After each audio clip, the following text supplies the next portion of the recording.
దేవాపురం 4వ లైన్లో నిర్మాణంలోని చెప్టా కూలి చనిపోయిన కార్మికుడు అప్పారావుకు ఎమ్మెల్యే గల్లా మాధవి 5 లక్షల రూపాయల చెక్కుని అందించారు. బుధవారం మేయర్ ఛాంబర్ లో కమిషనర్ సమక్షంలో కాంట్రాక్టర్ ద్వారా ఆ కుటుంబానికి ఆ డబ్బుని అందజేశారు. ఈ సందర్భంగా కలిసిన మీడియాతో దురదృష్టకరంగా జరిగిన ఈ సంఘటన వలన నష్టపోయిన ఆ కుటుంబానికి అన్ని విధాలా ఆదుకునేందుకు ప్రయత్నిస్తామని ఎమ్మెల్యే తెలిపారు.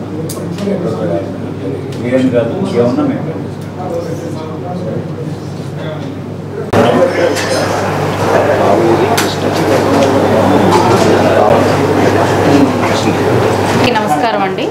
నిన్న మరి ఒక అనుకోని యాక్సిడెంటల్ సంఘటనలో మనకి అప్పారావు గారు అనే ఒక వ్యక్తి 58 ఏళ్ల వయసున్న వ్యక్తి కార్మికుడు ఆ స్లాబ్ అనేది యాక్సిడెంటల్గా కూలిపోవడం వల్ల ఆయన ప్రాణాలు కోల్పోయిన పరిస్థితి నిన్న మనందరికీ తెలిసిందే.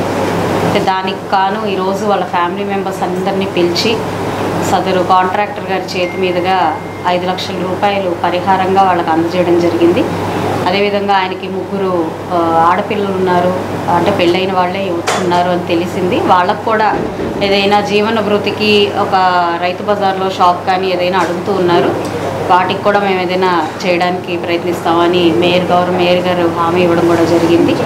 ఇంకా వాళ్ళకి ఏదైనా కుటుంబానికి సహాయ సహకారాలు అందించాలి అని అంటే మనకి ముందుగా ఉన్నాము. మేమందరం కూడా జరిగింది యాక్సిడెంటల్ ఇష్యూ, ఇలాంటివి జరగకూడదు, కొంచెం కేర్ తీసుకుంటే బాగుండేదని మాకు అందరికీ అనిపించింది. అయితే ఆ కుటుంబానికి మేము ఎప్పుడూ అండగా ఉన్నామని చెప్పి తెలియపరుస్తూ ఈరోజు ఆర్థిక సాయం అందించడం జరిగింది.